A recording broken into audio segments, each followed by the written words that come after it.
Program-program ini adalah hasil dari pemerintah-pemerintah sebelum kita. Saya selalu mengakui, tidak ada pembangunan bangsa, tidak ada transformasi bangsa yang sepotong-sepotong. Ini adalah long march. Semua yang kita miliki dari Bung Karno, dari Pak Harto, dari Pak Habibie, dari Gus Dur, dari Megawati, dari Presiden SBY, dari Pak Jokowi. Semua yang kita miliki sekarang hasil dari kerja keras mereka, hasil dari kerja keras pemerintah mereka. Terima kasih, saya dapat laporan dari Saudara Rozan, CEO dari Danantara, ya, bahwa baru 1 bulan 2 minggu bekerja, PT DSI beroperasi, PT DSI sudah mengelola devisa sebesar lebih 10,5 miliar dolar. Dalam 1 bulan 2 minggu, saudara-saudara. Ya. Dan ternyata dari angka yang masuk, sebelum ada PT DSI,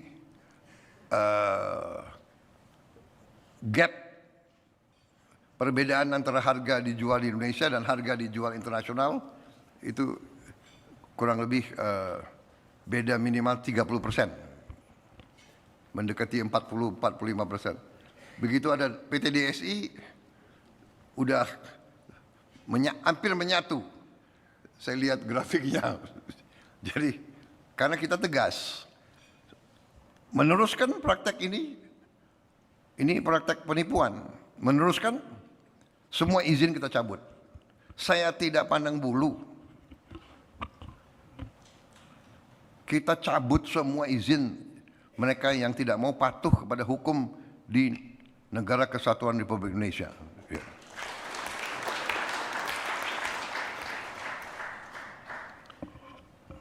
Saudara-saudara,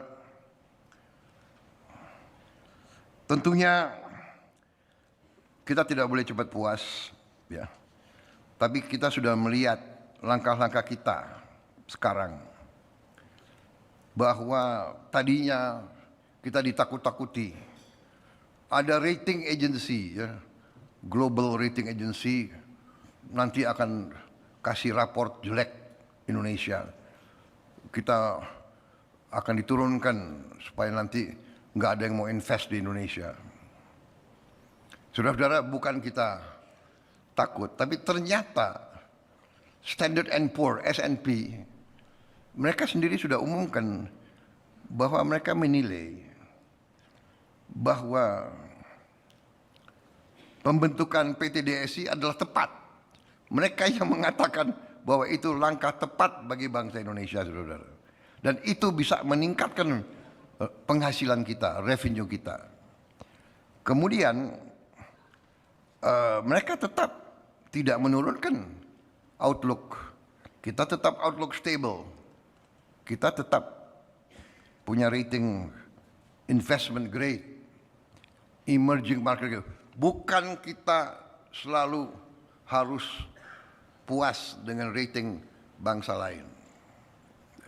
Sekali lagi saudara, percaya kepada kekuatan kita sendiri. Kita hidup di dunia global, tapi kita harus percaya kepada kekuatan kita sendiri. Kita percaya kepada fundamental kita sendiri. Ya. Apapun terjadi, kita sekarang pangan aman, energi cukup kuat, air kita berlimpah-limpah, tinggal manajemennya. Ada daerah yang kurang, jadi fundamental kita kuat. Lahan kita cukup. Kita sudah buktikan rawa kita rubah jadi sawah. Rawa yang tidak bermanfaat kita rubah jadi produktif. Saudara, kita sudah mulai dipandang. Dan kita akan buktikan. Saya yakin dan percaya kita akan jadi lumbung pangan dunia. Saya percaya itu. Saya tidak tahu di zaman siapa nanti, tapi saya percaya itu, saudara-saudara. Semua orang sudah meramalkan kok kita akan jadi negara kelima, keempat. Semua. Hanya kita sendiri kadang-kadang. Bukan rendah hati, mengarah ke rendah diri. Ya kan? Saudara-saudara,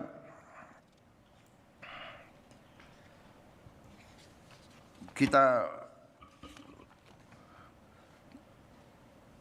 yakin bahwa kita berada di arah yang benar, tapi kita juga waspada. Ya.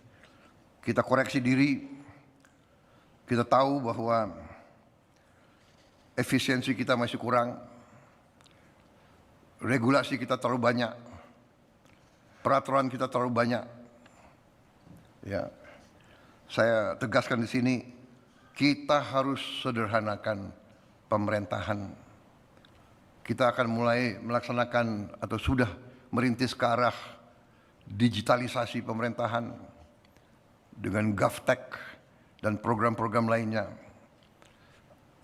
Saya berharap nanti single national identity card bisa dieksekusi, bisa diimplementasi dengan sebaik-baiknya. Ya, kita terus sederhanakan peraturan-peraturan menteri dan sebagainya, harus juga sinkron dengan nafas penyederhanaan, deregulasi, dan efisiensi. Saudara-saudara, kita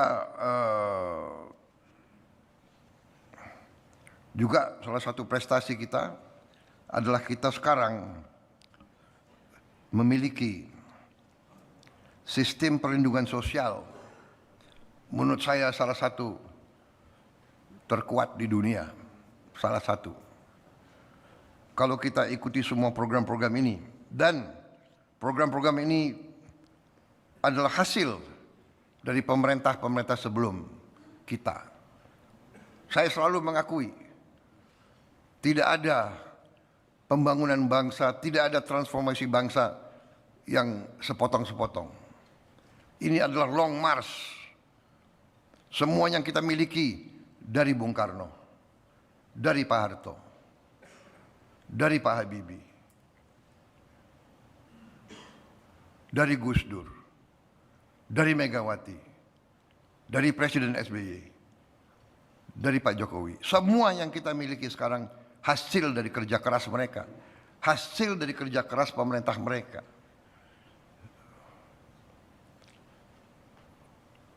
Tugas kita, apa yang sudah dicapai, kita lestarikan, kita bangun, kita perbaiki. Kalau ada kesulitan dan kekurangan dan kesalahan bangsa, bukan orang, bukan rezim, tapi bangsa. Kekeliruan, kadang-kadang kekeliruan kita sebagai bangsa.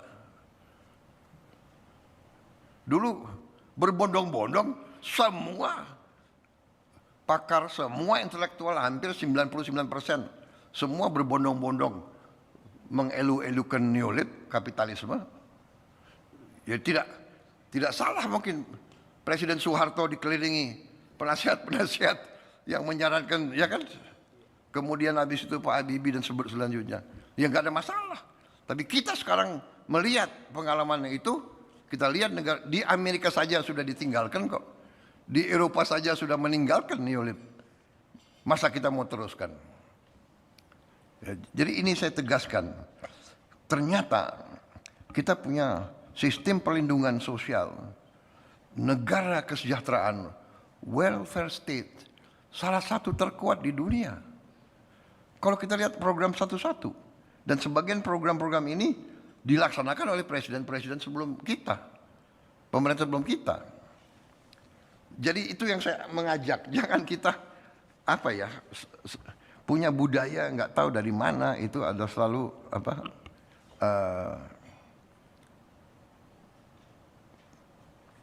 selalu mencari kekurangan dan kesalahan, habis itu mencaci maki pemimpin, walaupun pemimpin sudah sepuh, pemimpin sudah gak ada, pemimpin sudah turun dan sebagainya. Masih, ini bukan budaya yang baik.